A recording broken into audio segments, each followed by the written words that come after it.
Hola, muy buenas tardes. Bienvenidos, bienvenidas a esta presentación del libro Feligrazia, el imperio de la felicidad en Occidente, escrito por mi amigo Santiago Cambero y que va a ser un diálogo con Álvaro García, que creo que os va a encantar los planteamientos que os traen. Es un libro que hace pensar, te hace reflexionar, te hace tener perspectivas diferentes y bueno, yo me llamo David Álvarez, mi nombre artístico es compositor artesano y estoy especializado en mediación creativa e inclusión social. Entonces, bueno, en los paseos con Santi me hablaba de este libro, de lo que quería hacer y me encantó la perspectiva, incluso lo que molestaba, lo que estaba planteando y me sentí muy identificado. Le pedí, por favor, que me gustaría componer la música de la banda sonora un poco del libro y para ello me permitió y me metí en ello, me apasionó, extraje un poquito la esencia de lo principal y me dediqué a hacer preguntas a la gente, cómo vivían el tema de la felicidad, con una serie de planteamientos que realiza el libro y vienen ahí reflejados que pueden verlo en el libro, en el código QR. Entonces yo me sentí especialmente identificado porque sobre todo les voy a presentar dos canciones sencillas que cuentan historias de realidades que no tienen nada que ver realmente con la felicidad, sino con esa búsqueda, esa pregunta, esas situaciones de realidades. No soy un músico mucho para entretener, pero sí a lo mejor relacionado con pensar un poquito. Entonces, bueno, como soy un compositor y me ha dejado hacerlo y encima me permite compartir este momento que les va a encantar, así que nada, les voy a compartir un par de temas que he compuesto dentro de este contexto. ¿Les parece bien? Sí, menos mal. Mira que me dicen no. Bueno, les voy a cantar una pequeña ranchera que compuse para un grupo de un colectivo de una zona rural que estaban con perfil de depresión por el tema principalmente de tratar de encontrar trabajo, de mucha desvaloración y demás. Esta canción que les voy a cantar está compuesta para ellos, cuenta su historia, son palabras de ellos y la convirtieron en un pequeño himno de identificación. Entonces, bueno, si se aprenden la melodía, me la tararean, pues mejor. ¿Qué les parece? Vamos a ello. A ver si me sale.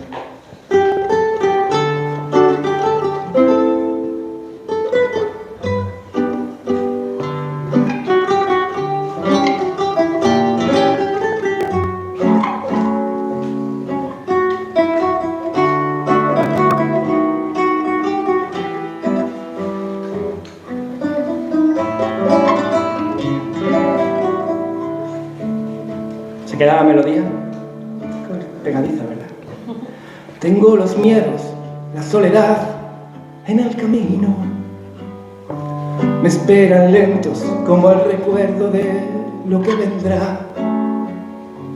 Pero tus ojos, media sonrisa y tiro pa'lante. No tengo miedo a equivocarme porque estás tú. Si por mi boca se mueren las expectativas que fotografío con el alma y mis anhelos, no tengo dudas que con la letra de esta canción mi alma guarda los sueños tibios en un cajón.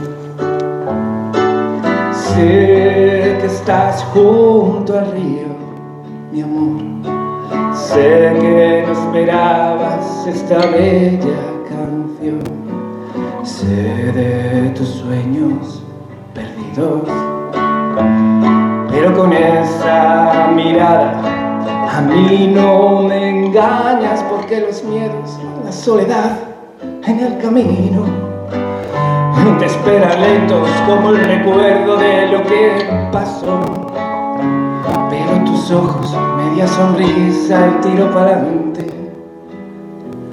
No tengo miedo a equivocarme porque estás tú. ¿Se han quedado con la melodía?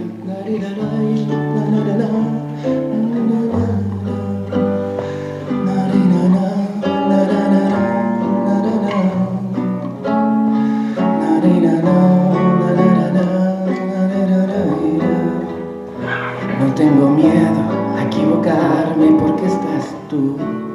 No tengo miedo a equivocarme porque estás tú.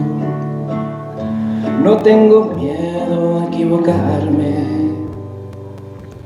porque estás tú.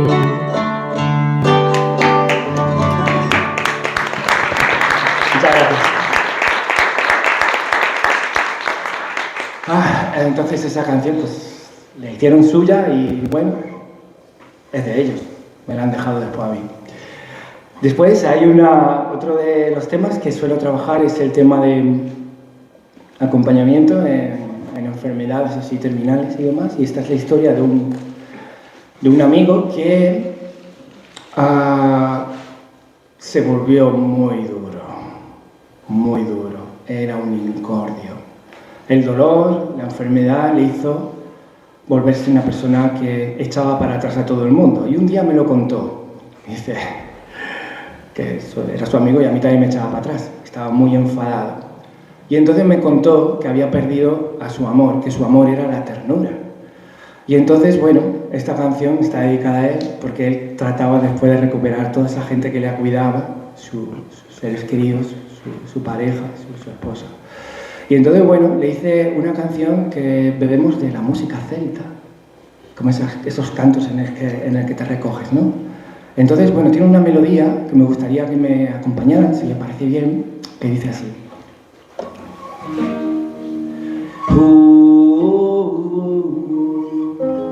He perdido mi amor. Si la ves, se llama ternura.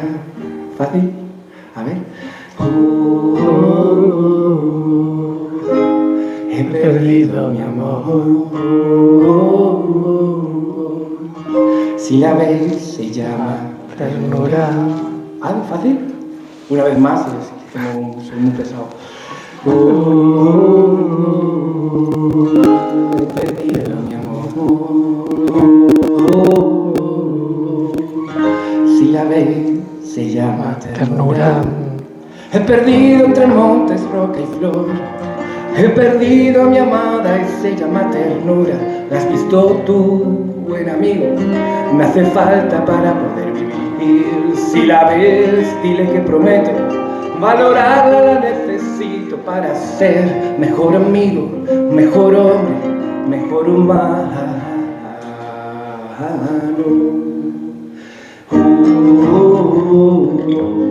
He perdido mi amor. Si la ves, se llama ternura. Creía que si me mostraba duro, valiente y fuerte, recibiría su amor. Con ello me volví roca entre montes y olvidé la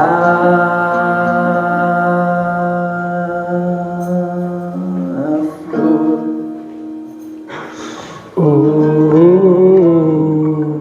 He perdido mi amor. Si la ves, se llama ternura. Creía, llegó la tormenta a mi vida, ni la fuerza del monte ni el valor de la roca, ni su dureza me sirvieron, solo necesitaba un poco de ella, y la flor me recordaba su presencia. He perdido entre montes y rocas la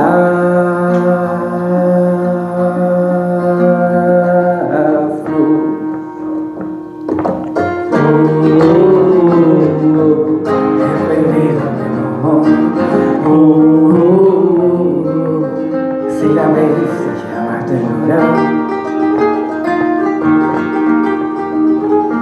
Tuve un sueño con ella y me amaba locamente y me volvía sensible, honesto y también confiado, sensible como flor, honesto como roca y confiado como monte.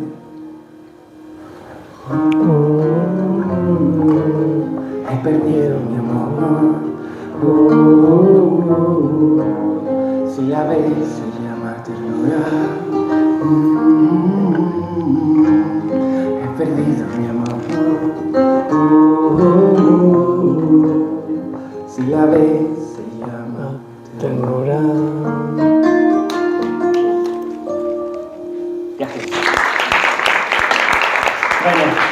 Hay mucha gente, ¿eh? Sí, sí. Muchísimas gracias por vuestra atención. Os dejo ya con Santi y con Álvaro. Espero que este libro también os haga reflexionar, pensar y espero que también os haga sentir. Muchas gracias.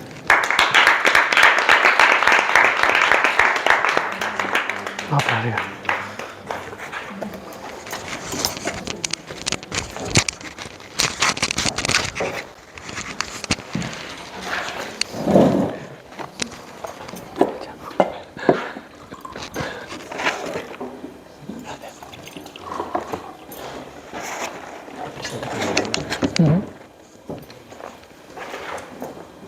Hola, hola, ¿se escuchan?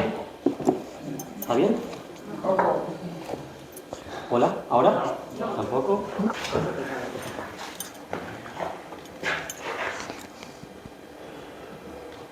Ahora, tampoco. Ahora, échate más para acá. Y soy de radio, que es lo más preocupante de todo.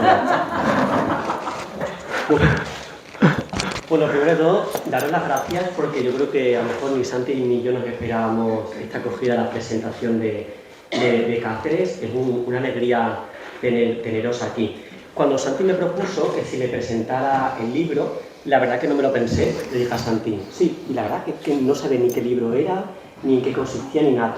Pero me pillaba en un momento vital en el que sí le podía dedicar tiempo a la lectura, cosa que los meses atrás no podía, y dije que sí, sin pensármelo. Y la verdad que no me arrepiento para nada de haber tomado esta decisión, porque aunque no me he presentado, soy Álvaro García Borrella, soy periodista, con una trayectoria muy breve, porque soy muy joven, pero se ha basado en la radio, en televisión, en Radio Televisión Española. Y cuando me lo dijo Santi, la verdad que me hizo ilusión, pero son de estas cosas que dices, también es algo nuevo para mí, porque entrevistas en radio he hecho muchísimas, pero como sabéis la radio ni tiene imagen y lo dulce es que la gente solamente nos escucha, no ve nuestra imagen. Digo, y si te cometo algún error no puedo hacer ninguna seña, no puedo guiñar a mi técnico de sonido. Digo, bueno, pero bueno, a estas cosas hay que decirles que sí.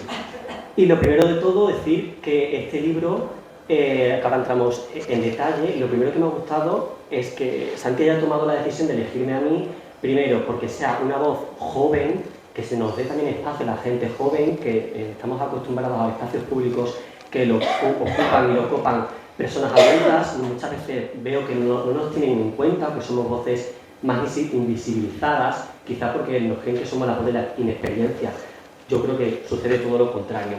Y la verdad que me ha gustado bastante el libro, que no quiero entrar en opinión, yo aquí vengo a hacer la entrevista y un poco a informar.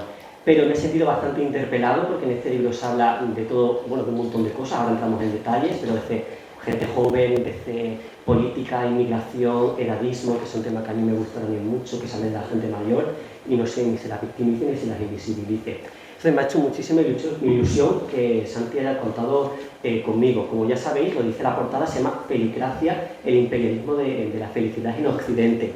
Felicracia ya impone un poco, ¿no? ¿Qué es eso de felicracia? Si quieres, Santi, empecemos por ahí. ¿Qué es felicracia? Y un poco ese comienzo. ¿Por qué? Porque has investigado sobre la felicidad. Bueno, en primer lugar, buenas tardes a todas y a todos. Gracias por venir en un día tan fresquito como este, a 35 grados, con lo cual la gente que habéis hecho el esfuerzo de acompañarnos en esta presentación, la verdad es que yo me siento muy, muy halagado, la verdad sea dicha. Es el segundo acto de presentación que está dentro de lo que yo llamo el Felicracia Tour. Empezamos en Badajoz, estamos en Cáceres, en 15 días estamos en Plasencia y alguna fecha más, incluso fuera del territorio de Extremadura.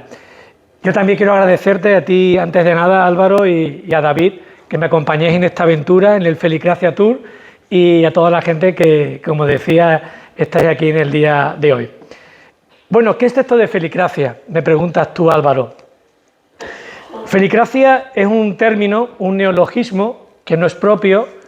Ya ha habido algunos autores que han descrito en qué consiste este sistema social, pero yo he querido ir mucho más allá y he querido establecerlo como un orden cultural en el que la felicidad, el hecho de sentirse feliz, es como una obligación social. Incluso me atrevo a decir que es una obligación estética, en el que el hecho de no sentirse feliz y el no exponerlo públicamente parece que es un error en estos días, y por tanto hay que estar siempre sonriendo y, como se suele decir, presentando a los demás la mejor versión de uno mismo. Por tanto, en este orden cultural, la felicidad, el hecho de sentirse feliz, se convierte en un mandato institucional en el que, bueno, de manera consciente e inconsciente, estamos gobernados por una serie de estructuras de poder que van desde el poder económico, el poder tecnológico, el poder energético, el poder militar, etcétera. Realmente establece pues, estos mecanismos de control y de dominación social a través de lo que es un estado subjetivo como es la felicidad. De alguna manera, la felicracia desvirtúa el hecho, como digo, de sentirse feliz, aunque a mí me gusta diferenciar entre ser, estar y sentirse. Habitualmente la felicracia nos dice que hay que sentirse feliz, que hay que estar feliz ante los demás, pero realmente el ser feliz como tal no predomina tanto en nuestra sociedad actual. Por tanto, la sociedad felicrática lo que busca son ciudadanos y ciudadanas que en definitiva se convierten en sujetos pasivos, lo que alguien diría que somos una especie de súbditos de un sistema que, como digo, establece este orden cultural que gira en torno a ese estado subjetivo de felicidad, pero una felicidad muy pasajera, muy superficial, en la que realmente no somos felices, realmente no somos internamente felices, porque se convierte todo en una parafernalia frente al orden cultural que comentábamos anteriormente. Como digo, este sistema felicrático tiene sus mecanismos en la que nos ofrece una serie de placebos que nos hacen, como digo, aparentemente ser felices, pero que realmente, como digo, no lo somos. Y eso, a grosso modo, sería un poco la definición de lo que es la felicracia. Sí, entrando un poco en detalle, hay que recordar que este libro ni es de autoayuda, ni intenta abolir la palabra felicidad, ni sustituirla, ni nada por el estilo. De las 160 páginas que tiene el libro, sí me ha llamado la atención que se abordan muchos temas, desde la juventud, lo he dicho, las redes sociales, también la gente mayor, incluso la sexualidad, política y tal. Entrando más en la parte crítica política del ensayo de manera breve, tú has dicho que hay estructuras de poder, sistemas, energía, empresas, tal, pero realmente ¿quién se beneficia o quién rentabiliza esa supuesta felicidad que tú hablas de imposición moral? Bueno, hay una serie de élites que nos gobiernan, aun no siendo conscientes de que tienen ese dominio sobre nuestras vidas cotidianas, y son realmente los que obtienen el beneficio directamente de todo lo que compramos, de todo lo que vendemos, de cómo nos comportamos, de cómo pensamos. Es decir, nos marcan nuestras pautas de comportamiento social, aun siendo muchas veces, como digo, conscientes, pero que de alguna manera en esta inercia social en la que vivimos no nos permite volver, por ejemplo, al silencio, a la calma, a la tranquilidad, a la dosificación de la energía, y por tanto nos hace, como decía anteriormente, comportarnos prácticamente sin tener un sentido de la vida. Y esa es una de las cuestiones que viene sucediendo en las sociedades occidentales contemporáneas. El hecho de perder ese sentido de la vida, debido a esa inercia social en la que nos encontramos inmersos y en la que muchas veces no somos conscientes. Por eso en este libro, en Felicracia, el imperio de la felicidad en Occidente, yo abogo por tener actitudes de resistencia, de compromiso social, incluso de desobediencia civil, para replantearnos realmente si esta vida que estamos viviendo es la que queremos o es la que, como digo, nos imponen esos, por ejemplo, tecno-oligarcas, ¿no? Hablando de todo el movimiento de empresas tecnológicas que tienen tanta influencia en nuestro día a día. Y hablando, Santi, de la tecnología, quiero pasar a las redes sociales. Él hace bastante profundidad en este tema de las redes sociales. Un tema que nos interpela también a todos, porque eso sí que lo entiende de generaciones. Desde yo recuerdo pequeño, en mi casa, aunque sea un nativo digital, está mi familia con Facebook, abuelas de amigos míos tienen WhatsApp, nosotros tenemos Instagram, y es un tema que nos interpela a todos. En relación a la felicracia y las redes sociales, quiero que me hablaras un poquito cómo impacta esta parte tecnológica en nosotros, y si esto también cambia un poco el paradigma de cuando antes no existían, en qué ha cambiado esa felicidad. ¿Se vende, se nos impone, qué se proyecta desde ellas? Bueno, las redes sociales de alguna manera tienen o nos generan la tentación de lo que es la hiperexposición. Como decía anteriormente, nos obliga por mandato institucional a estar siempre sonriendo y por tanto nadie comparte en redes sociales situaciones, digamos, incómodas, sino generalmente solemos presentar siempre, como decía, la mejor versión de uno mismo, ¿no? Y por tanto las redes sociales forman parte de nuestras vidas. Y es verdad que hay un momento en el que uno se da cuenta que la identidad digital supera a la identidad celular que tenemos como seres humanos. Es decir, estamos más pendientes de lo que proyectamos a través de las ventanas de las redes sociales, de cómo realmente interactuamos en el día a día con las personas que tenemos a nuestro alrededor. Y vivimos en esa contradicción, que es una de las paradojas que tiene esta sociedad felicrática, y donde, como digo, hay veces que esa hiperexposición, como decía anteriormente, nos hace perder realmente la conciencia individual y el propio sentido de la vida, ¿no? Y por eso las redes sociales, de alguna manera, están distorsionando nuestra capacidad de analizar lo que pasa en la realidad y, por supuesto, de cómo somos realmente como personas. Y, por tanto, yo quiero decir que las redes sociales surgieron en un momento dado, hace varias décadas, hace no más de 20 años, surgieron con el objetivo de ser una herramienta de comunicación y de información.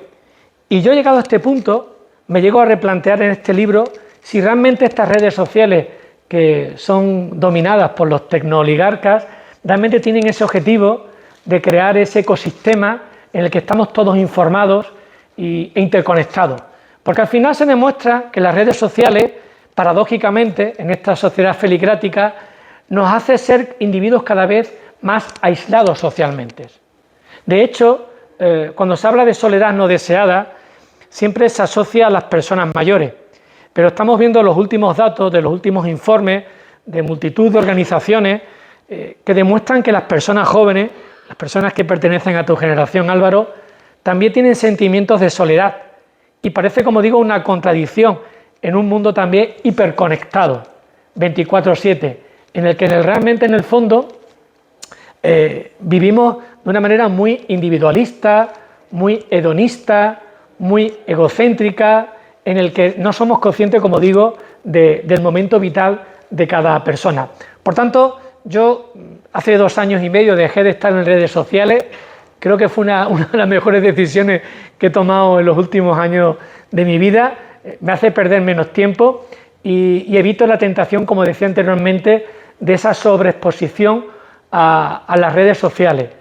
Me hace ser mucho más reservado en mi día a día, en mi vida personal, y por tanto lo comparto con la gente que tengo a mi alrededor. Pero yo no quiero ser ejemplo para nadie, por supuesto, pero sí que las redes sociales, como digo, tienen ese deterioro casi cognitivo en el ser humano, en el que muchas veces, como decía anteriormente, nuestra identidad digital se superpone a lo que es la identidad, digamos, celular, atómica, ¿verdad?, para que nos entendamos, física de las personas, ¿no? Y eso es una de las cuestiones que a mí me choca en este gran ecosistema, en este espacio cibernético, donde no hay ningún tipo de regulación, por cierto, y en el que está todo permitido, y podríamos entrar de lleno en todos esos riesgos que llevan no solamente para las personas menores de edad, sino también para cualquier otra persona, ¿no?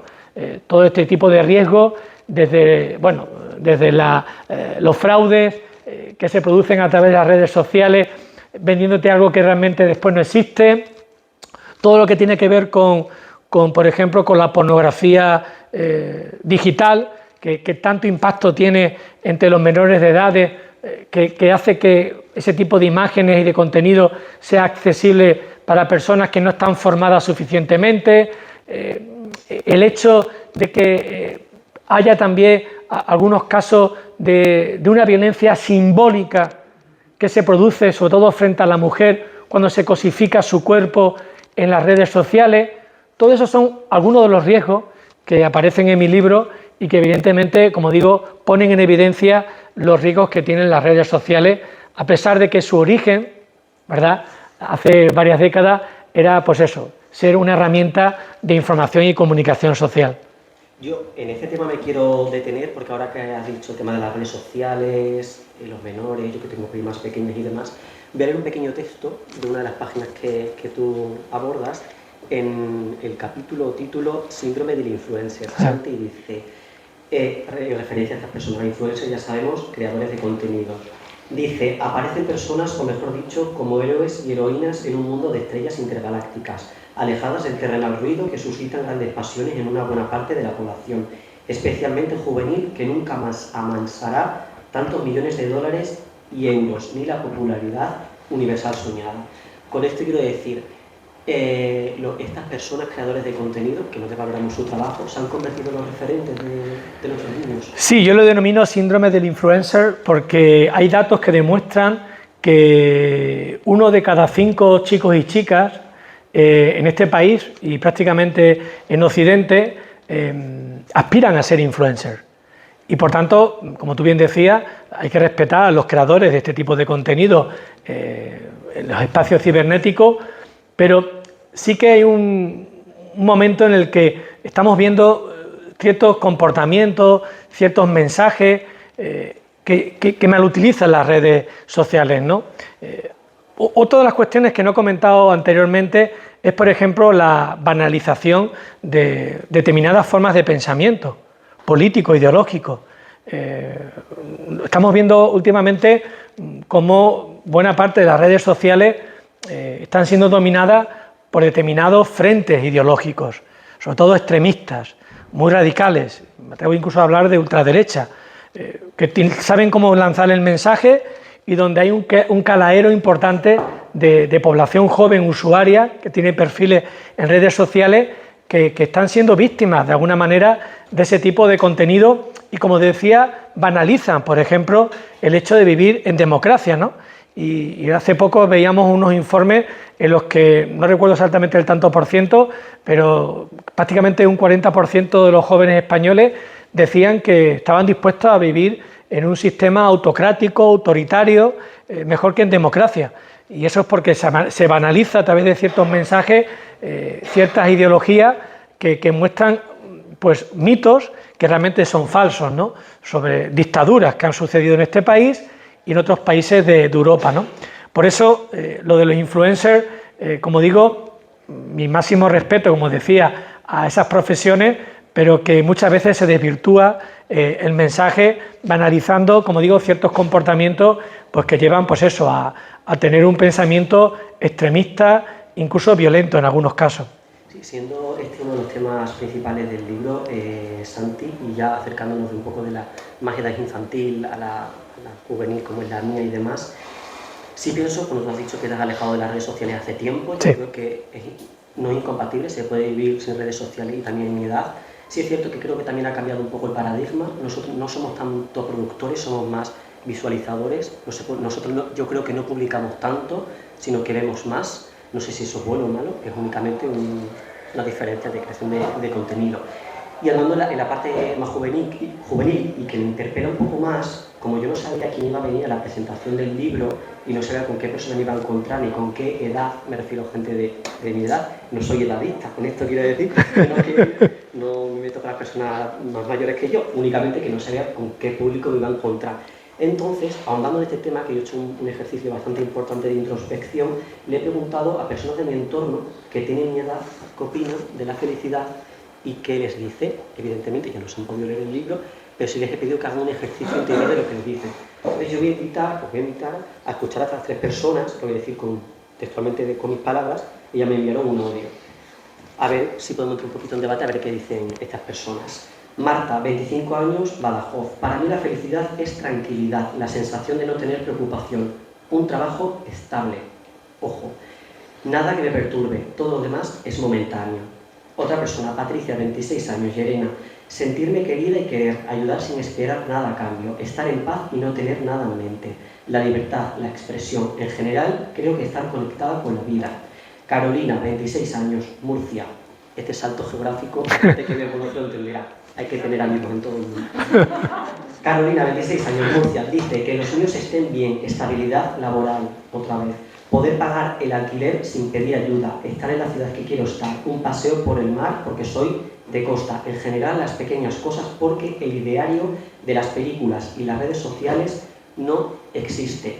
Me ha llamado la atención cuando pregunté a estas personas que son muy diferentes entre sí, son amigas mías, pero son muy diferentes entre sí, que cuando se habla de la felicidad, a mí, o me ha dado, no miedo, pero sí me ha llamado la atención que sea tan importante en la vida de la gente joven, aunque lo sabemos, que una de las cosas o que te perturbe o que creas que te influye en tu felicidad es que tengas una vivienda o que tengas un trabajo estable. Con esto quiere decir, tú también hablas mucho de la juventud, has utilizado algún término que me gusta a mí mucho, que es juvenicidio social, y quiero que nos ahondes un poco en este tema porque además de ser sociólogo, eres profesor universitario, estás muy cercano a gente joven, comprendida entre los 18 y 25. ¿Qué te aporta a ti esta etapa, la gente joven, y durante este estudio que has podido comprobar de lo que, por ejemplo, también nos han dicho estas 3 personas? Bueno, la verdad es que yo soy un fiel seguidor de las tendencias juveniles en España, en Europa. Soy un ultradefensor de la población joven, quizás también un poco debido a mis orígenes como parte del movimiento asociativo juvenil, y aquí hay mucha gente que lo entenderán perfectamente, y eso de alguna manera también nos hace tener siempre una mentalidad muy projuvenil.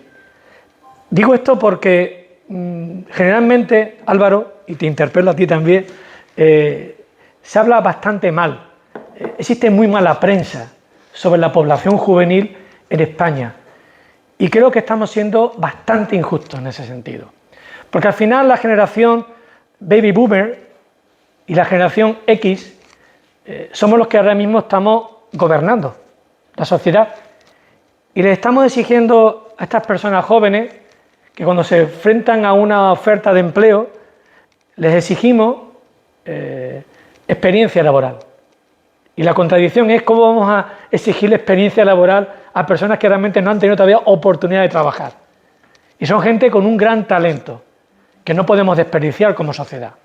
Por tanto, lo importante es a las personas jóvenes como tú, desde luego yo que digo, ofreceros espacios para que ese talento se pueda desarrollar en las mejores condiciones posibles, con ese sentimiento prosocial que tenéis los jóvenes. Yo no considero para nada que los jóvenes sean personas descomprometidas socialmente, todo lo contrario. Yo veo que la gente joven más que nunca tiene valores cívicos, de responsabilidad individual, de compromiso social, como tuvimos la generación X y los baby boomers, que hicimos mucho para conseguir que hoy en día podamos disfrutar de un sistema democrático en este país, pero yo también estoy convencido, y ahí estoy un poco en duda con respecto a determinados datos de algunos informes, sobre si realmente todos los jóvenes en este país realmente aborrecen la democracia. Yo estoy totalmente en contra de esa forma de pensamiento, y creo que muchas veces, y tú eres comunicador y ahora te lo preguntaré, creo que hay mucho ruido en ese mensaje que se convierte casi en un mantra que de alguna manera favorece ese juvenicidio al que tú te referías. Y me explico. Este no es un término tampoco propio. Yo me suelo apañar de todo lo que veo por ahí por el mundo y lo cojo como una esponja, ¿no? Juvenicidio es un concepto que viene de ultramar, concretamente de México, donde sí lamentablemente hay ciertos mecanismos de desprotección y de erradicación física de los jóvenes, y sobre todo de las jóvenes. El feminicidio en países como México es alarmante, si lo comparamos con las cifras de feminicidios que se producen en Europa y concretamente en nuestro país, en España. Y yo he cogido ese concepto de juvenicidio, aun siendo consciente de que en España, en Europa, no existe ningún tipo de mecanismo de erradicación física ni de desprotección contra los jóvenes, para nada.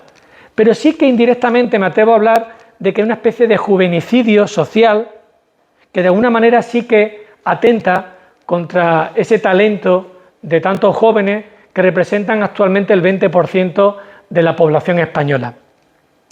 Y digo esto porque cuando se habla también de edadismo, siempre se asocia a la población mayor de 65 años, pero el edadismo también lo estamos haciendo con la gente más joven. Es decir, como decíamos anteriormente, les estamos exigiendo a cambio de nada. Y eso sí, los estamos desprotegiendo de alguna manera como sociedad. O sea, el Estado social y democrático de derecho que nos dimos en el 78 está impidiendo que gente como Álvaro, pues como digo, pueda tener un proyecto de vida en las mejores condiciones posibles, como todos los que hemos tenido. Y curiosamente aquí también lo enlazo con otro tema que después trataremos anteriormente, que es la educación. La educación en este país y en Europa siempre ha sido el ascensor social. Y últimamente se habla mucho de crisis educativa. Y eso es bueno que se hable de crisis educativa, porque eso pone en evidencia que la educación está en proceso de transformación, tanto curricular, como didáctica, como metodológicamente hablando, ¿no? Y digo esto porque la educación a lo mejor había que revisarla y darnos cuenta de que es decimonónica y que no se adapta a las exigencias de un mercado de trabajo que tiene otros nichos de empleo diferentes a los del siglo pasado, antes de ayer, el siglo XX, ¿no? Y por tanto, creo que la base fundamental es modificar la educación, transformarla, de alguna manera adaptarla a los nuevos tiempos, a las nuevas demandas sociales, para que la población joven el día de mañana esté suficientemente preparada para, como digo, favorecer a todo el bienestar social que a través de su talento pueden hacer realidad. Por tanto, yo ahora también te interpelo a ti. Si yo te preguntara en qué se basa tu proyecto de vida, cuáles son tus aspiraciones como joven, sobre todo teniendo en cuenta que en tu caso, que nos tenemos una diferencia de 30 años, llevas viviendo prácticamente en esta era de la policrisis, porque tú desde que has nacido has escuchado una crisis económica, financiera, sanitaria, institucional, etcétera, y eso te mantiene a ti y a la gente de tu generación en plena alerta. Y por eso te interpelo y te pregunto, ¿qué sería para ti tu aspiración de tu proyecto de vida? Pues mira, cuando se lo pregunté a las personas que también le pregunté qué era la felicidad y tal, digo, al final todos compartimos lo mismo. Aspiramos a tranquilidad, siendo no sinónimo de felicidad, a una estabilidad. Ya sabéis los datos de que ahora la gente joven aspira a tener una plaza fija en la administración, no es criticable ni muchísimo menos, pero da un síntoma de que lo que queremos es tranquilidad, porque las oportunidades son menores, eso es obvio, conscientes de que nuestra situación dentro de unos años es de incertidumbre total. Tú, Santi, seguramente tengas pensión, pero es que nosotros no. Yo no puedo pensar con 25 años en un plan de pensión privado, es que es muy triste, porque si el estado de bienestar que a mí me han vendido, yo no lo voy a tener, no tiene sentido. Entonces, sí es complicado, no se trata de victimismo, al revés, yo creo que la gente joven está extremadamente preparada, tiene la mente muy informada, muy abierta, los espacios sí son minoritarios, no se nos escucha, no se nos entiende. Por eso cuando yo leí el libro te he dicho que me sentí muy interpelado, porque aunque tú eres un estudioso y te has metido en este tema en profundidad, cualquier persona nos puede escuchar.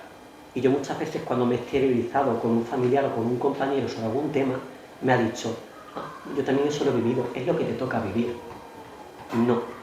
No se invisibilice eso tampoco, porque hay cosas que igual que yo no viví hace 40, 50 años y he hecho un esfuerzo por entenderlo, yo hay cosas que estoy viviendo ahora que ellos no lo han vivido. El esfuerzo que tuvieron que hacer nuestros padres o nuestros abuelos para hacer, por ejemplo, una entrada para adquirir una casa, fueron de 5 o 10 años, en fin, de ahorro. Pero es que nosotros tenemos que ahorrar 15, 20 años de nuestra vida para una entrada. Para una entrada. Hipotecate toda tu vida sin saber dónde vas a vivir. Sin saber dónde vas a vivir. Entonces sí creo que nos toca una etapa complicada. Una etapa en la que la gente se queja poco, ni nos quejamos ni salimos a la calle. Eso es un defecto nuestro, no vuestro. Y eso lo tenemos que remediar nosotros. Hoy precisamente ha salido un informe que solamente el 15% de las personas que tienen menos de 30 años se puede emancipar. Os pregunto a la gente que está aquí, ¿vosotros creéis que la gente que tenemos 20 a 30 años queremos estar en casa con nuestros padres? Pues os doy la respuesta, no. Yo sería más feliz con mi pareja, Santi, y no puedo. Y no puedo. Y me encantaría. Y que se diga que Cáceres es una excepción, lo puede ser. Pero aquí habrá gente que, tengo una hipótesis, gente que iba a alquiler, los precios son complicados. Pero es que hay ciudades que es imposible. Y tú no puedes tener 40 y 50 años viviendo en un dormitorio. Tú necesitas intimidad, necesitas una vida. Se nos está echando de nuestras ciudades. Y a la gente que queremos permanecer en nuestra tierra, como yo, que estoy haciendo un esfuerzo muy grande por quedarme en Extremadura, porque soy cacereño, las oportunidades son mínimas. Y ante esa falta de oportunidad yo tengo que irme por imposición, no por querer. Porque yo he hecho hasta la universidad aquí. Yo estrené periodismo en Badajoz. Y lo fácil hubiese sido irme a Madrid, te lo aseguro. Y no lo he hecho. También es verdad que yo nací en el 2001, 2008 crisis económica, no se remontó, bueno, lo seguimos remontando de esa etapa. Llegó una crisis sanitaria muy fuerte también, un parón, no por nivel económico, sino a nivel mental. Ahora se habla mucho de salud mental, pero antes no tanto. Y todavía hay mucho estigma con la salud mental, gracias a Dios. Ahora no. Ahora decir que vas a terapia o al psicólogo, incluso dice, es normal, debes ir. Pero hace unos años te digo yo que no. Que no. Entonces sí creo que es una etapa complicada, evidentemente, esto sin victimizar, porque te aseguro que generaciones anteriores lo han tenido mucho más complicada. Y que yo estoy aquí pudiendo hablar de esto y mucha gente ha conseguido muchas cosas gracias a gente, no digo vosotros, abuelos y anteriores. Entonces, yo soy un privilegiado y soy consciente de todo ello, pero sí es verdad que nos queda mucho por cambiar. Y al hilo de esto y cambiando un poco de etapa, hemos pasado de la edad infantil a la juventud y ahora quiero acercarme un poco, ya no de la edad adulta, sino un poco a la gente mayor. También gente un poco más invisibilizada. Eres gerontólogo, está un poco especializado en el tema de la integración de las personas mayores. En el tema de la felicracia, en el libro, igual que las personas jóvenes y nuestra generación es un poco más vulnerable quizá por la exposición a las redes sociales, quiero que abordemos cómo la felicracia también afecta a la gente de la tercera edad. Bien, igualmente que hablaba anteriormente del juvenicidio, también me atrevo a decir que hay una especie de gerontofobia. Es decir, hay un cierto odio social a las personas de edades avanzadas. ¿Por qué? Porque aparentemente las personas mayores son tristes, son aisladas, son solitarias, están siempre enfermas, etc. Y esa no es la realidad habitualmente. Hoy, de hecho, hemos estado en un acto, ¿verdad?, esta mañana con motivo del 50 aniversario del Centro de Mayores de Plaza Mayor y nos seguimos viendo, ¿verdad, Luis? Y después de muchos años ofreciendo lo mejor de cada uno desde el voluntariado, la participación social, contribuyendo al bienestar social, en este caso de la ciudad de Cáceres. Pero lo cierto y verdad es que el edadismo, en este caso también desfavorece a las personas de edades avanzadas. Es decir, se invisibiliza la arruga y las canas. Y es una triste desgracia. Al final todos nos convertimos en fashion victim, ¿verdad?, de una serie de modas de la que posiblemente todos somos también, como digo, fashion victim, o víctimas, mejor dicho. Es decir, estamos viendo cómo, bueno, hay cada vez más cirugías estéticas, hay una medicina anti-aging, hay un culto a una serie de cánones de belleza que tenemos que seguir sí o sí. Es decir, al final nos quedamos solamente con la imagen y volvemos un poco al principio de este diálogo, Álvaro, de la hiperexposición, sobre todo de la parte más física y corporal que la parte del interior propiamente del individuo, ¿no? Y eso tiene que ver mucho con el hecho de que las personas mayores, cuando aparentemente, como digo, tienen arrugas y tienen canas, pues, como digo, se les consideran como personas que son inútiles socialmente y como ya no contribuyen al bienestar social, pues parece que se les aboca a tener un puesto secundario o terciario.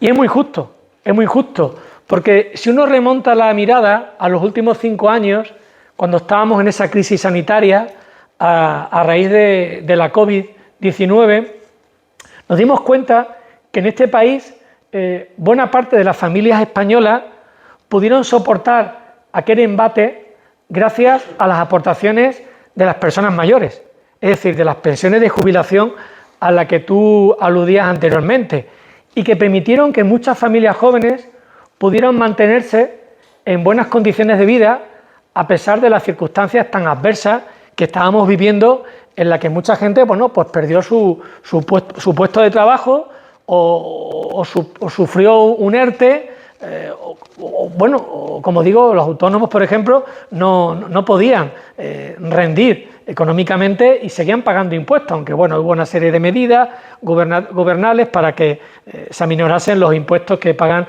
en este caso, los autónomos. Pero en definitiva lo que vengo a decir es que es muy injusto, porque cuando necesitamos a la gente mayor, hemos tirado de ellos y siempre ha sido nuestro sostén, tanto social como familiar, para favorecer el bienestar familiar y el bienestar social. Y por eso, como ya sabéis, los que me conocéis, también soy un defensor a ultranza de la población senior, porque es gracias a esta ciudadanía, como tú bien decías, Álvaro, la que ha hecho y ha permitido que hoy en día disfrutemos de una democracia, gracias a su esfuerzo y en algunos casos hasta el sacrificio personal, pues para que hoy en día tengamos una serie de derechos y libertades públicas. Por tanto, si os dais cuenta, un poco aunando este diálogo intergeneracional, tanto las personas jóvenes como las personas mayores, para mi gusto, son los dos grupos etarios que más sufren las consecuencias de esta sociedad felicrática. Unos porque son excesivamente jóvenes y no tienen experiencia, y otros porque ya tuvieron la experiencia de vida y ahora no contribuyen aparentemente al bienestar social. Por tanto, es una de las paradojas, como comprenderéis, de esta sociedad felicrática, con ese sistema de principios, como digo, basados en el hiperconsumo, en la hiperproductividad y en todo lo hiper, ¿verdad? Y en la que, como digo, tanto jóvenes como mayores, digamos, se les quita de nuestras sociedades y se les invisibiliza, y en algunos casos, como tú bien dices, sobre todo los más jóvenes, se les penaliza socialmente. Y evidentemente eso es una injusticia generacional. Y por eso es muy importante, y algo en lo que yo abogo en mi libro, y lo vengo repitiendo hace ya mucho tiempo, de la importancia de renovar el contrato social en Europa y en España. Y yo abogo por lo que sería un contrato generacional, para que permita ese estado de equilibrio entre los diferentes grupos etarios, entre las diferentes generaciones, para favorecer la cooperación entre unos y otros y que cada uno aporte el talento senior o el talento junior en favor del bienestar tanto familiar como social o comunitario en este caso. Yo también soy muy defensor de esta parte comprendida en esa edad. Siempre me han dado mucha cercanía por aprendizaje y por tal. Sin olvidar que no se puede romantizar, que hay buenos cabrones, que eso es real. Te has adelantado una cosa que quería comentarte. Esta semana, leyendo el periódico, me encontré con un artículo de opinión de Raquel Peláez, que no sé si la conocéis, es escritora y periodista.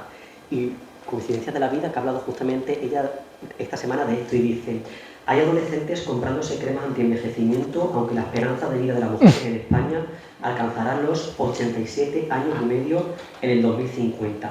Los hombres también cada vez viven más. Y sin embargo, no hay un solo país próspero en el planeta donde envejecer no sea motivo de vergüenza. ¿Se cuela la gerontofobia en cualquier recoveco? Totalmente. Yo creo que vivimos de hace ya unos años para acá en un ambiente de gerontofobia, en el que todo lo que representa la ciudadanía senior, como digo, se invisibiliza y, como digo, en algunos casos también se penaliza, ¿no? Y yo hacía alusión a las medicinas anti-aging, las operaciones quirúrgicas, pero podríamos seguir hablando incluso de los suplementos vitamínicos que seguramente todos tomamos, ¿no? Es decir, estamos inmersos en esta locura en la que queremos llegar a esos 120 años en las mejores condiciones posibles, ¿no? Tanto físicas como mentalmente. Y esto también me lleva a hablar de lo que sería la salud. Y en el libro digo que uno de los objetivos por el que yo llamo la atención a los lectores de este libro es lo que yo denomino la promoción de la salud social. Según la Organización Mundial de la salud no es estar exento de enfermedades, sino es tener unas buenas condiciones de salud, tanto física como mental y como social. Y este parámetro parece que se ha olvidado. De hecho, esto tiene que ver mucho con la sociedad en la que vivimos, ¿verdad? Cuando no se promueve la salud social, perdemos el sentimiento de pertenencia a la comunidad. Y eso de alguna manera nos desvaloriza a la hora de ser o sentirnos ser miembros de una comunidad en la que hay redes sociales de verdad, redes que promueven la solidaridad social, la solidaridad intergeneracional y cualquier tipo de otro tipo de solidaridad orgánica. Por tanto, para mi gusto, creo que promover la salud social desde la participación, desde el compromiso social, creo que es de vital importancia, primero para revalorizar más que nunca la democracia como instrumento de participación, de decisión en la gestión de los asuntos públicos. Pero también es muy importante que esa salud social, como digo, nos permita colocarnos en el centro de las políticas públicas, en la agenda política, y que no sean los políticos los que tomen decisiones sin contar con las voces de la ciudadanía. Por eso decía al principio que esas actitudes de resistencia, incluso de desobediencia civil, a mí me gustaría que también la gente joven, como tú reconocías, saliera a la calle y se manifestara en contra de una generación que gobierna, que domina y que realmente no permite esos espacios de crecimiento personal y de desarrollo profesional, académico, laboral, etcétera, ¿no? Por tanto, es muy importante, insisto, esa idea de la salud social, es decir, la salud mental, hablando de los problemas de salud mental, si hablamos de ansiedad, hablamos de estrés, hablamos de... Bueno, no voy a explicarlo porque yo no soy psiquiatra, ¿no? Pero con los psiquiatras con los que he tenido la oportunidad de hablar para informarme en el desarrollo creativo de este libro, sí que me hacen ver que esta crisis de la necesidad de tener un psicoterapeuta es positiva, porque nos permite autotransformarnos. Pero es verdad que no toda la gente tiene esa capacidad económica de poder tener un psicoterapeuta, ¿no? Por tanto, en esa parte, como digo, de la salud mental lo tenemos claro. Y en la salud física, también cuando comentábamos la importancia de ese bodybuilding al que estamos expuestos permanentemente, ¿no? Al cultivar el cuerpo y no tanto, como decíamos, el cerebro, ¿no? Que es una parte importante del cuerpo humano. Insisto, la salud social para mí creo que es hoy por hoy el mejor antídoto frente a todos esos fenómenos de odio social. Y ahí meto desde el machismo, la xenofobia, el racismo, el capacitismo, el edadismo, etcétera, etcétera, etcétera. Tampoco quiero excederme muchísimo de tiempo porque quiero también interactuar un poco con vosotros, que nos deis un poquito también vuestra opinión. Antes de finalizar, quiero hacer una pequeña dinámica, quiero hacerte unas preguntas breves, muy breves, porque te gusta mucho hablar, Santi, te gusta mucho hablar, muy breve. Te voy a dar dos opciones. Tú eliges entre una y otra. Y en todo caso, si en alguna, en 15 segundos, 15, quieres ahondar, pero es pregunta-respuesta entre dos opciones, a ver qué sale de aquí. ¿Optimismo o realismo? Realismo. ¿Desconectar o estar siempre disponible? Estar siempre disponible. ¿Meditación o vacaciones? Meditación. Una palabra que define la etapa en la que estamos ahora. Incertidumbre. Algo que hacemos para parecer felices.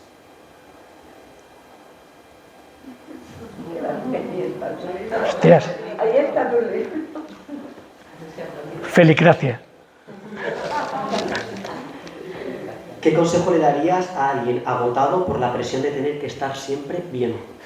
No me gusta dar consejos, pero creo que hay que mirarse más de forma introspectiva, meditar sobre quién soy, cuál es el sentido de mi vida y a partir de ahí empezar a construir o incluso reconstruirte si considera que es necesario.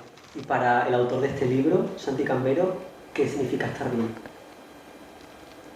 Ser querido. Pues si quieres interactuar.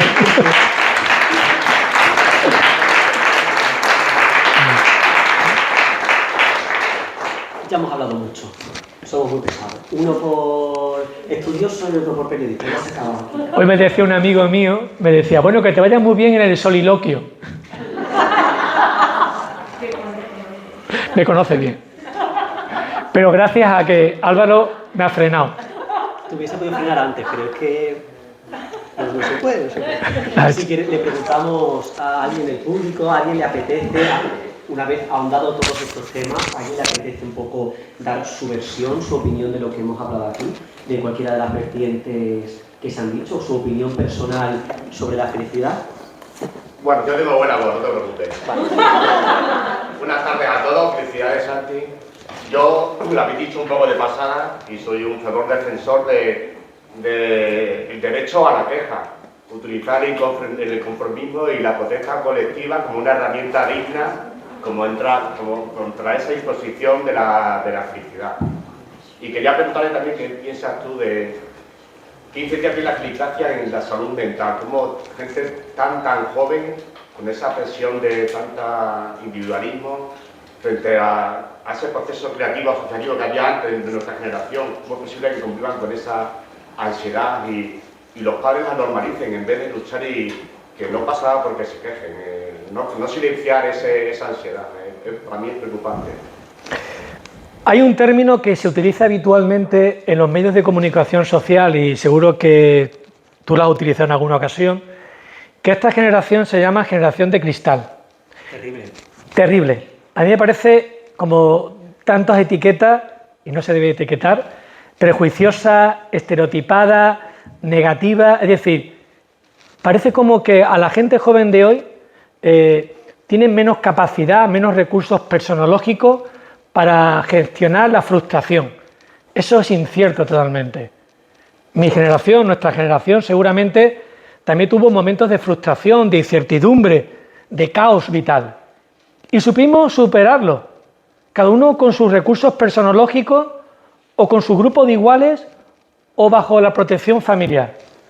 Por tanto, yo creo que es verdad que a la gente joven de hoy en día, como digo, se le asocia con la ansiedad, con el estrés, con la depresión, y puede ser que sí, pero también la tuvimos nosotros, y no se magnificó. Y digo esto, y no digo nada de esto por ti, que estás tú aquí, y te agradezco muchísimo, como puedes comprender, el que tengamos este diálogo intergeneracional. Creo que últimamente se hacen muchos titulares con tanto ruido mediático en el que realmente es fácil etiquetar, en este caso a la generación de cristal, pero realmente sin hacer una escucha activa de cómo sois, de qué sentís y de lo que queréis para el futuro, tanto personal como colectivo. Por eso yo soy de la opinión, como decía anteriormente, de que la gente joven de hoy en día tiene más capacidades que hemos tenido las generaciones anteriores.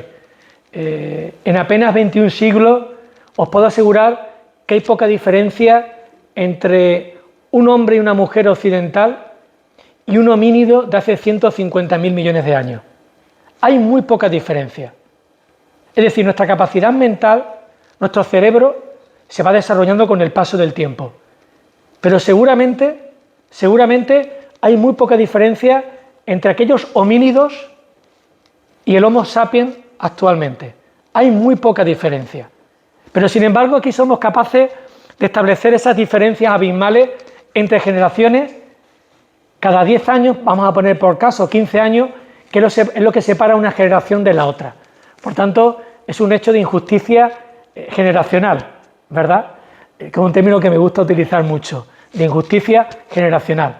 Y por tanto, lo que hay que escuchar más, como decíamos, a la gente joven y dar espacio pues, para que puedan desarrollar su talento en las mejores condiciones posibles. Eso es lo que yo considero y así lo manifiesto en mi libro. Yo creo que también se ha banalizado muchísimo la terminología. Se habla muy fácil de ansiedad y depresión. No es que tengo ansiedad, es que estoy ansioso, cuidado. Eso es que lo diagnostique un profesional.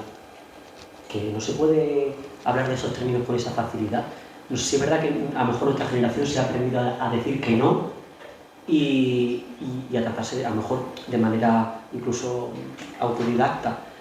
sí creo que hay ruido, que se hace mucho daño con el titular, pero también gracias a eso la gente va y la gente acude. Entonces, si por una cosa mal hacemos una cosa bien, compensa, creo. No, pero lo cierto y verdad, Álvaro, y yo te pregunto a ti también, como esto es un diálogo, ¿tú consideras que si tú te comparas con tus progenitores, tu estado de salud mental es peor que el de tus padres? ¿O realmente, como tú bien dices, es esa etiqueta que nos han impuesto o esta facilidad de poder hablar de salud mental la que nos lleva a pensar que realmente sois una generación de cristal? Que no estamos de acuerdo, evidentemente, con esa etiqueta. No, yo creo que no es peor. No es peor para nada. No, porque estoy seguro de que hace 20, 30 años mi madre tenía sus problemas o sus cosas o cualquier familiar. O sea, eso ha existido siempre. Pero quizás mi madre hace 30 años no decía estoy mal. Y yo sí lo puedo decir. Esa es la diferencia entre el salto generacional. Depresión ha habido siempre. El suicidio siempre ha existido. Del suicidio antes no se hablaba. En los medios de comunicación hasta hace muy poco estaba prohibido. Yo lo digo. Cuando yo tengo que decir una noticia lo digo. Esta persona se ha suicidado. Porque de lo que no se habla no existe. Entonces sí creo que los problemas mentales han existido siempre. Yo no estoy peor que mi madre. Al revés. Yo estoy muy bien. Pero yo sí puedo decir que estoy mal. Y si voy a terapia y voy, primero que no importa lo que digan de mí. Y segundo que no es un problema, no es un prejuicio. Es lo que yo creo. A ver, yo quería, tengo un montón de ideas y no las voy a decir todas porque son muchas. A ver, yo la primera que me plantearía, ¿qué es la felicidad? En el sentido filosófico de la palabra. Y me estoy acordando de Sócrates, que decía que la sabiduría es igual a la bondad, a virtud, igual a felicidad. Y hay una cosa que no hablamos últimamente, que es la bondad. La bondad. La bondad es una cosa que se aprende desde pequeño. La bondad es causa de felicidad, lo es. Entonces, prácticamente esos conceptos no los trabajamos, porque en lugar de personas buenas o malas y demás, estamos hablando del éxito y el fracaso, que evidentemente uno tiene éxito o fracaso de acuerdo con los paradigmas sociales que nos imponen las grandes corporaciones, sin más. Éxito, ¿qué es el éxito? Perdona. Pero si muchas veces el éxito es simplemente saber que estás haciendo lo que debes y nada más. Fijaros bien, el lenguaje y la comunicación son tan importantes que nos están destruyendo la capacidad de comunicación y la capacidad de pensar, ¿no? Por supuesto. Fijaros bien que en las redes ya no se habla muchas veces, se ponen emoticonos. Ese es el lenguaje. Ese es el lenguaje. Y un emoticono que dice nada. Nada. Entonces, nos autoengañamos cuando recibimos un aplauso o al revés, nos autoengañamos y en lugar de pensar que la comunicación es algo que se va creando, que nunca se acaba, digamos, de trabajar del todo, en lugar de hablar, por ejemplo, cómo cambiar la sociedad para que el individuo sea más bueno, más feliz. No estamos hablando de cambiar la sociedad, parece que todas las utopías sociales se han venido abajo y se habla de la democracia como el parangón, que para mí tampoco lo es. Entonces, transformar la sociedad, luchar por un mundo más justo, también hacer venir. ¿Y qué ocurre? Que todo eso, en el sistema de redes, de comunicación, de medios sociales, televisión, prensa, la educación, yo he dado clases en secundaria, la educación ahora es simplemente enseñarte a tener éxito.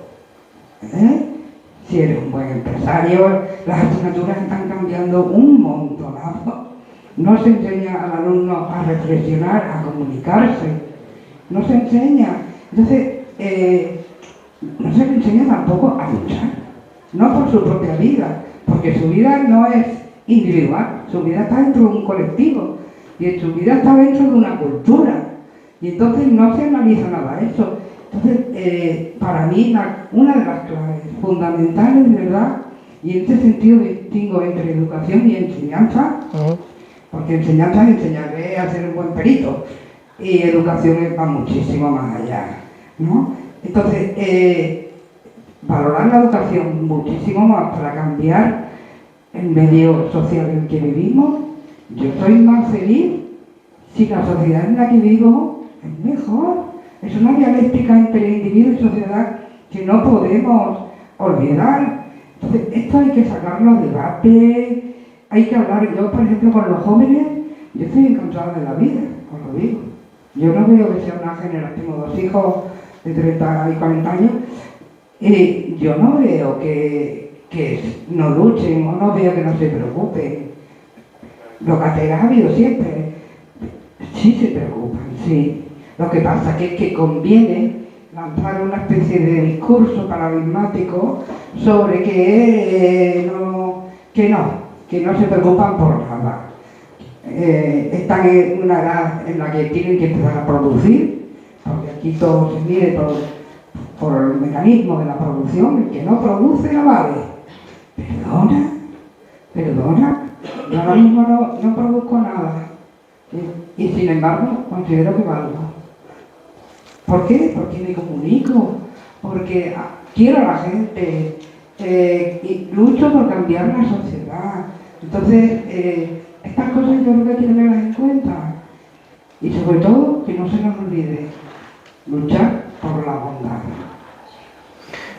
Has tocado muchísimos temas y la verdad es que me ha inspirado mucho tus palabras, porque hablando de filosofía, y lo decía anteriormente, que había poca diferencia entre los homínidos de hace 150.000 millones de años y el hombre y la mujer occidental actual o contemporáneo.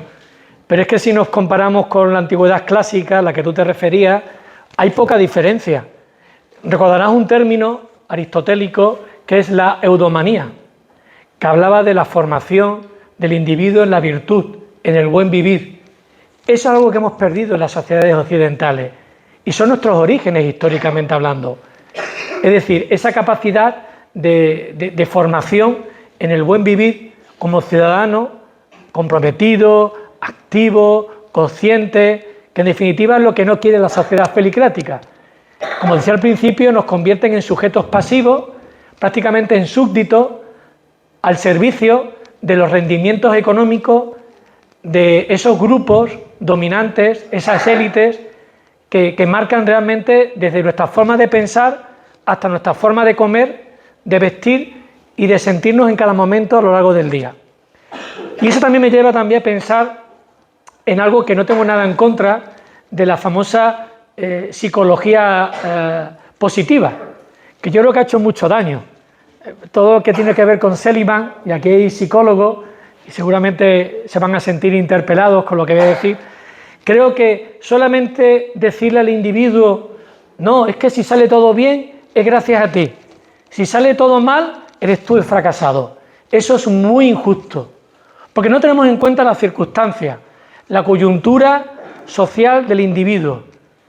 Y como tú bien decías, si uno pierde esa capacidad de tener más salud social, pierde esa capacidad de poder afrontar con mejor garantía de éxito cualquier circunstancia que acontece a lo largo de nuestras vidas. Por eso decía anteriormente la importancia de promocionar la salud social como el mejor antídoto frente al individualismo, al nihilismo, al yoísmo, para que nos entendamos, ¿verdad? Y eso tiene que ver mucho con lo que yo vengo a reflejar en este libro sobre la felicracia, en la que se nos ha vendido un modelo de sociedad utópica, que creo que más que utópica es distópica, porque realmente es una sociedad donde solamente interesa hablar de los grandes éxitos, pero nunca de los fracasos. y donde las personas, cuando están vulnerables o son débiles, se les elimina. Y contradictoriamente, otra de las paradojas de la sociedad felicrática, vivimos una sociedad donde cada vez hay más personas mega ricas y hay más desigualdad social, hay más pobreza, hay más injusticias sociales, hay más exclusión social, hay más personas jóvenes, aparentemente normalizadas socialmente, que tienen dificultades para desarrollar su proyecto de vida. Es una de las grandes contradicciones de esta sociedad con esos paradigmas, como decía al principio, basados en esa felicidad en la que aparentemente nos hacen sentirnos, pero que realmente no estamos, como diferencia entre el ser y el sentirnos. Yo quería darte gracias por tu intervención, porque además gracias por tu intervención, porque además de escucharnos se nota que sabes y que has hecho un ejercicio interior. Has dado la clave también a una cosa, que es lo del éxito. Eso me parece súper importante porque se nos enseña a prosperar, al éxito, pero nadie nos enseña a fracasar. Y yo creo que mi generación es muy vulnerable al fracaso. La verdad. No sé si es que en ninguna etapa educativa o en casa, pero el fracaso no se nos enseña a caer. A los niños también se les sobreprotege mucho. Y yo creo que de los errores se aprende un montón. Y eso es cierto, yo creo que ahí has dado la clave. Y también lo del éxito. El fracaso es necesario también. Nadie quiere, pero de eso se aprende. Y eso es clave. Y también una de las cosas que has dicho es sobre el éxito. Pues, por ejemplo, si tú me preguntaras a mí qué es el éxito, te diría que es ser buena persona, porque de todo lo que hay en el mundo, te aseguro que es lo más difícil del mundo. Yo no soy padre, pero estoy, segurísimo que no hay nada más difícil para un padre que el miedo a que su hijo sea buena persona. Yo lo pienso un montón. Si yo fuera padre, lo único que quisiera es que mi hijo fuera buena persona. Que no hiciera bullying, que no tal, que no... lo normal, pero es muy difícil, sobre todo porque estamos expuestos a medios, a redes sociales, a un individualismo extremo. Igual que digo, valoro muchas cosas buenas de mi generación, yo sí veo y me he encontrado con gente sinceramente muy mala de mi generación, más que de la vuestra. Gente muy envidiosa, sí, de todo, pero de mi experiencia vital te digo que hay mucha gente envidiosa también por ese ganancia y próspero al éxito. Envidia y la falta de empatía, no se trabaja absolutamente nada.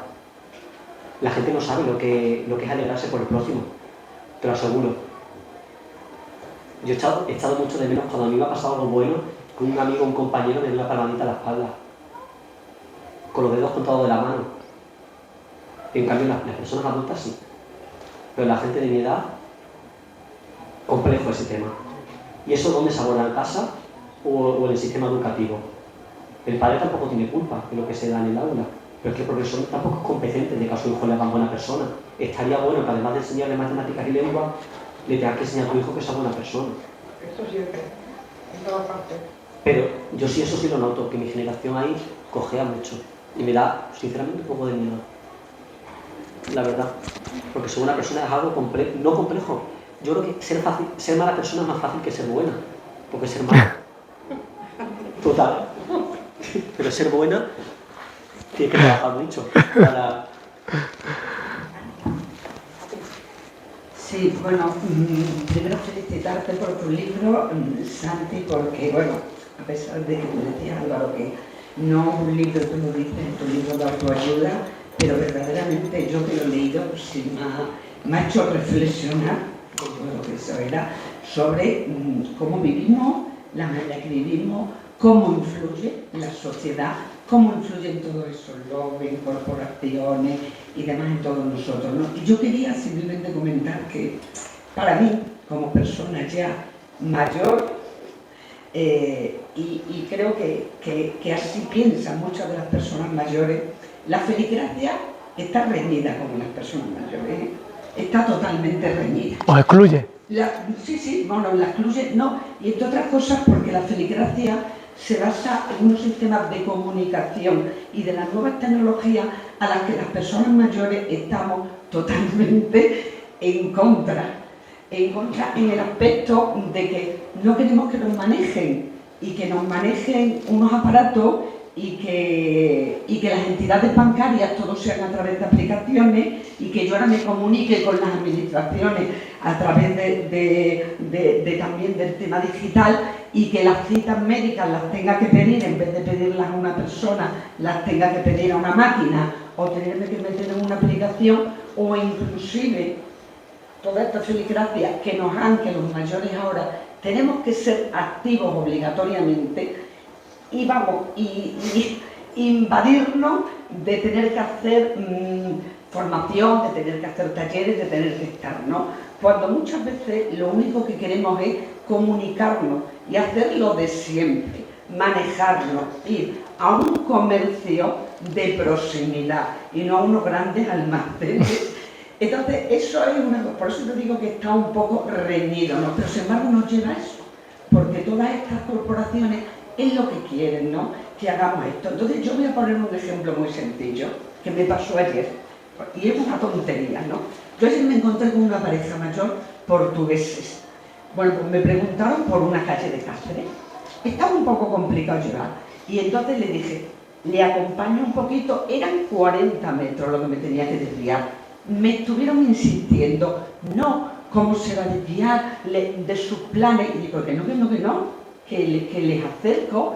Bueno, pues estos se quedaron muy agradecidos, pero a su vez yo me sentí satisfecha de que estas personas no cogieran el Google Maps, que es lo más sencillo, y vieran a ver dónde estaba la calle Clara Campoamor, que era donde iban, y encima yo me quedé y dije, bueno, pues mira, oye, estas personas se llevan primero una buena impresión de la ciudadanía de esta ciudad, ¿no? Y yo de haber hecho algo útil. Entonces, eso, que la feligresía sería el Google Maps, lo que nos llevaría, bueno, pues eso, los mayores estamos, por eso te digo que estamos muy reñidos a la feligresía. Nos negamos muchas veces, nos hacen, porque nos hacen meternos por este tema, ¿no? Y eso lo digo en las nuevas tecnologías, como lo digo en las relaciones familiares, con nuestro descendiente y demás, ¿no? Ya a lo que nos lleva solamente a hacer, y eso es el eranismo, en realidad, de lo que hablaba Santi, ¿no? Por eso, ya además no nos considera esta sociedad feligrática, no nos consideran productivos, pero no nos consideran productivos por un tema de que no es que porque producimos, sino no nos consideran productivos porque ya dependemos de una pensión. Es por lo que no nos consideran productivos, porque ya no trabajamos y somos pensionistas. Solamente... Bueno, yo no tengo mucho más que añadir, o sea, completamente de acuerdo con ese diagnóstico que realiza sobre la situación actual de la sociedad senior en nuestro mundo, ¿no? En esta sociedad occidental, ¿no? Pero sí, totalmente de acuerdo. Buenas tardes, muchas gracias por el ratito, está siendo muy interesante.